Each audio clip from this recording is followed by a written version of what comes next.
Ẹ ké hallelujah, ògo ni fún orúkọ Olúwa tó dá wa sí láti Monday àkọ́kọ́ nínú ìrìn àjò oṣù kọkànlá. Ọ̀pọ̀ òjò ló ti rọ̀ tí ilẹ̀ sì fi mú. A dúpẹ́ lọ́wọ́ Ọlọ́run tó ràn wá lọ́wọ́ láti gbé àkàsọ̀ mẹ́wàá mì nínú ọdún yìí. Dá mi lójú pé yóò fún wa ní orí ọ̀fẹ́ láti làájá láyọ̀ àti àlàáfíà. Ẹ jẹ́ ká yin orúkọ Olúwa bá a ṣe ń bẹ̀rẹ̀ ètò bẹ̀rẹ̀ pẹ̀lú Ọlọ́run ti ọ̀sẹ̀ yìí. Yìn Olúwa, yìn Olúwa, àánú rẹ̀ yí ayé wa ká. Yìn Olúwa, yìn Olúwa, àánú rẹ̀ yí ayé wa ká. Àánú rẹ̀ yí ilé wa ká. Àánú rẹ̀ yí iṣẹ́ wa ká. Ẹ̀gá ẹ̀gá bàbá o, ẹ̀gá ẹ̀gá fàánú rẹ̀ láyé wa, ẹ máa ga ẹ̀gá. Ẹ̀gá ẹ̀gá bàbá o, ẹ̀gá ẹ̀gá fàánú rẹ̀ níṣẹ́ wa, ẹ máa ga ẹ̀gá. Ẹ̀gá ẹ̀gá bàbá o, ẹ̀gá ẹ̀gá. Amen. Ẹ jẹ́ ká gbé bíbélì wa ká wo ẹsẹ̀ ọ̀rọ̀ Ọlọ́run tí ó ní fún wa lówùúrọ̀ yìí. Ìkíní Sámúẹ́lì orí 16 ẹsẹ̀ 11. 1 Samuel chapter 16 verse 11 tó kà báyìí. Sámúẹ́lì sì bi Jésè léèrè pé, gbogbo àwọn ọmọ rẹ ni ó wà níhìn bí? Òun sì dáhùn wípé, àbíkẹ́yìn wọn ni ó kù, sáà wò ó ń ṣọ́ àgùntàn. Sámúẹ́lì sì wí fún Jésè pé, ránṣẹ́ kí o sì mú un wá, nítorí pé àwa kì yóò jókòó títí òun ó fi dé ìhín yìí. Èyí ni ọ̀rọ̀ Ọlọ́run. Kí Ọlọ́run kó bù sí kíkà ọ̀rọ̀ rẹ̀. Àkórí àdúrà wa ti ọ̀sẹ̀ yìí ni mo pè ní Olúwa tò mí mọ́ àwọn ará iwájú. Ìwọ náà sọ bẹ́ẹ̀ sí ara rẹ pé Olúwa tò mí mọ́ àwọn ará iwájú. Nínú ẹsẹ̀ ọ̀rọ̀ Ọlọ́run èyí tí a kà yìí, a rí wípé ìṣẹ̀lẹ̀ yìí ṣẹ̀ ní abẹ́ àkóso ọba Sọ́ọ̀lù. Ọba Sọ́ọ̀lù ló sì wà ní orí ìtẹ́ nígbà náà. Ṣùgbọ́n tá a bá padà sí ẹsẹ̀ ìkíní orí 16 níbi tí a ti kà yìí, a máa rí wípé Olúwa sì wí fún Sámúẹ́lì pé yóò ti pẹ́ tó tí ìwọ fi máa káàánú Sọ́ọ̀lù, nígbà tí ó jẹ́ pé mo ti kọ̀ ọ́ láti máa jọba lórí Ísírẹ́lì. Fi òróró kún ìwo rẹ kí o sì lọ. Èmi ò rán ọ tọ̀ Jésè ará Bẹ́tlẹ́hẹ́mù, nítorí tí èmi ti rí ọba kan fún ara mi nínú àwọn ọmọ rẹ̀. A rí wípé Sọ́ọ̀lù ó bẹ̀rẹ̀ dáradára pẹ̀lú Ọlọ́run, ṣùgbọ́n nínú ìrìn àjò rẹ̀ ó kọ Ọlọ́run sílẹ̀, ó ṣàìgbọràn sí Ọlọ́run. Ọlọ́run náà sì kọ̀ ọ́ gẹ́gẹ́ bí ọba kúrò ní orí àwọn ènìyàn rẹ̀. A rí wípé nínú ẹsẹ̀ ọ̀rọ̀ Ọlọ́run tí a kà yìí, Ọlọ́run ti dìídì sọ fún Sámúẹ́lì pé kó yé káàánú mọ́ nítorí Sọ́ọ̀lù, nítorí pé òun ti yan ọba fún ara òun ní ilé Jésè ará Bẹ́tlẹ́hẹ́mù. Jésè yìí ó jẹ́ ará Bẹ́tlẹ́hẹ́mù nítòótọ́. A dẹ̀ rí wípé Sámúẹ́lì ò lè dédé lọ sílé Jésè láti lọ yan ọba, nítorí pé tí Sọ́ọ̀lù bá gbọ́ ó máa pa. Ọlọ́run sì sọ fún wípé kó mú ohun ìrúbọ dání, kó pe àwọn ọmọ Jésè àti bàbá wọn sí ibi àsè. Nígbà tó bá débẹ̀, ohun tó bá máa ṣe Ọlọ́run máa wá sọ fún un.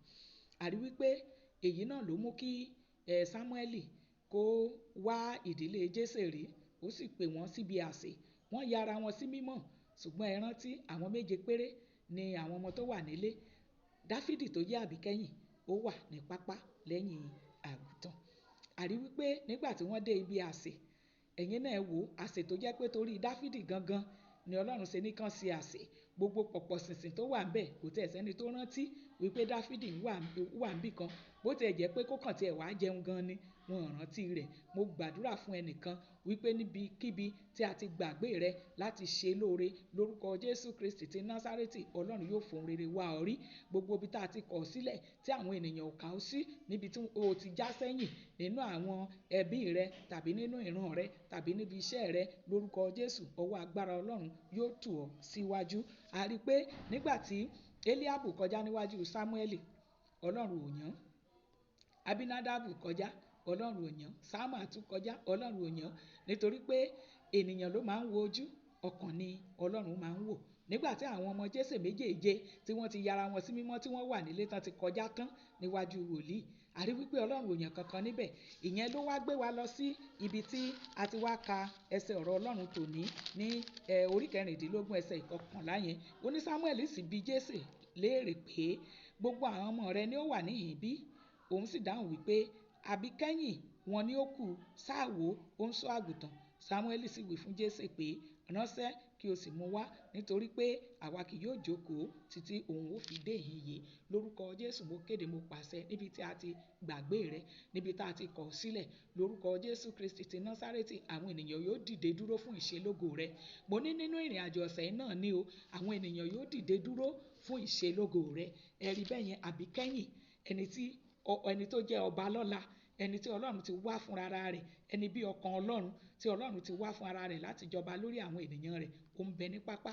Àwọn tí Ọlọ́run ò yàn, àwọn ni wọ́n wà níbi àsè. Ọlọ́run sì sọ fún Sámúẹ́lì sọ fún bàbá rẹ̀ pé àtèmi o àtẹ̀yìn a ò ní jókòó títí yóò fi dé. Lórúkọ Jésù mo tún gbàdúrà fún ọ wípé níbi táwọn ènìyàn ti fojú kéré rẹ, níbi táwọn ti kà ọ́ sí yẹn, níbi táwọn ènìyàn ti sọ pé ìwé mélòó ló kà gan, kí ló mọ̀ gan, kí ló já mọ́ gan, lórúkọ Jésù Kristi ní ìkóríta yẹn gan, a ó dúró dè ọ́ fún ìṣelógo. Mo ní a ó dúró dè ọ́ fún ìdálọ́lá, a ó dúró dè ọ́ fún ìmúṣẹ ìran rẹ. Bẹ́ẹ̀ dẹ̀ ló máa rí lórúkọ Jésù Kristi. A rí wípé ẹni tó jẹ́ àbígbẹ̀yìn ó padà wá di ara iwájú. Èmi ò mọrú ipò tó wà láàárín àwọn ẹbí rẹ, mi ò mọ bí tó wà láàárín àwọn ọmọ ìyá rẹ tàbí àwọn ọmọ bàbá rẹ, ṣùgbọ́n a rán mi sí ọ lówùúrọ̀ yìí wípé láti ipò ẹ̀yìn yẹn Ọlọ́run yóò tò ọ́ síwájú. Mo ní Ọlọ́run yóò tò ọ́ síwájú. Mo ní Ọlọ́run yóò tò ọ́ síwájú. Mo ní Ọlọ́run yóò tò ọ́ síwájú. Ìwọ sá ti gbẹ́kẹ̀lé Ọlọ́run. Gbẹ́kẹ̀lé Ọlọ́run kó o sì di ìgbàgbọ́ rẹ mú. Lóòótọ́ àti lódodo wọ́n lè ní o qualify fún iṣẹ́ yẹn. Ò pé ìwé ẹ̀rí tó gbé dání yẹn kò múnádóko tó. Ṣùgbọ́n tí àánú bá fọhùn fún ọ, a ó tò ọ́ mọ́ àwọn ará iwájú. Ìwọ ni kò dìrọ̀ mọ́ òpó Ọlọ́run nínú ìrìn àjò rẹ lọ́sẹ̀ yìí. Ṣé promotion ló ti tọ́ sí ọ ni tí a fi ń dùn ọ́, tí a tún gbé àwọn kan lé ọ lórí, àwọn tó dé lẹ́yìn rẹ a tún gbé wọn ga, ìwọ sì pàpà wà lẹ́yìn. Mo kéde, mo pàṣẹ níbẹ̀, a ó tò ọ́ mọ́ àwọn ará iwájú lọ́sẹ̀ yìí. Mo ní nínú ọ̀sẹ̀ yìí náà ni a ó tò ọ́ mọ́ àwọn ará iwájú. Mú ìgbàgbọ́ rẹ dání o. Ọkàn ni Ọlọ́run wò, Ọlọ́run kì í wojú. Rẹ ara rẹ sílẹ̀ níwájú Ọlọ́run. Wá ojú Ọlọ́run nínú ìrìn àjò rẹ lọ́sẹ̀ yìí. Yóò sì yà ọ́ lẹ́nu bí Ọlọ́run yóò ṣe tò ọ́ bí Ọlọ́run yóò ṣe tò ọ́ papọ̀ mọ́ àwọn ará iwájú. O lè máa wò wípé àwọn kan ti já ọ sílẹ̀, wọ́n ti lọ.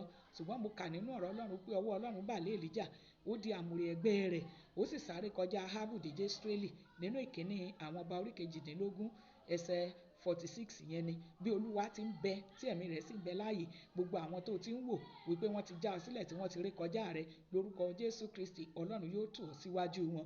Ẹ̀mí mímọ́ yóò tò ọ́ síwájú wọn. Ọwọ́ agbára Ọlọ́run yóò gbé ọ sáré, lórúkọ Jésù Olùgbàlà, wá sì mú ìran rẹ ṣẹ.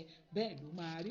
Ẹ jẹ́ ká wo àwọn àdúrà wa èyí tí a ó gbà lọ́sẹ̀ yìí. Mo fẹ́ kó kọ́kọ́ dúpẹ́ lọ́wọ́ Ọlọ́run wípé Olúwa o ṣé, nítorí pé wà á darapọ̀ mọ́ ìrìn àjò mi ní gbogbo ibi tí a ti kọ̀ mí sílẹ̀, nítorí pé ìwọ Ọlọ́run ó tò mí síwájú nínú ìrìn àjò mi tọ̀sẹ̀ yìí.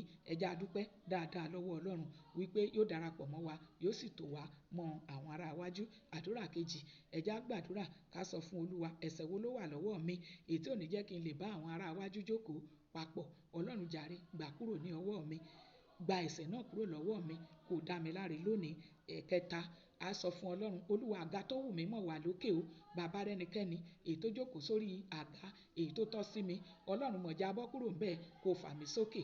Bẹ́ẹ̀ ló máa rí, nítorí mo rí ní ààfin ní Súsánì, amọ̀fà Hámánì jábọ́ lórí àga, a sì gbé Módékáì síbẹ̀. Ọlọ́run lè ṣe irú ẹ̀ fún wọn náà. Tí ẹnikẹ́ni bá jókòó sí ààyè tó tọ́ sí ọ lókè, ìwọ ni kó ké pe Ọlọ́run, Ọlọ́run kó mú kúrò lórí àga náà, kó sì gbé ìwọ náà rí kọjá lọ síbẹ̀.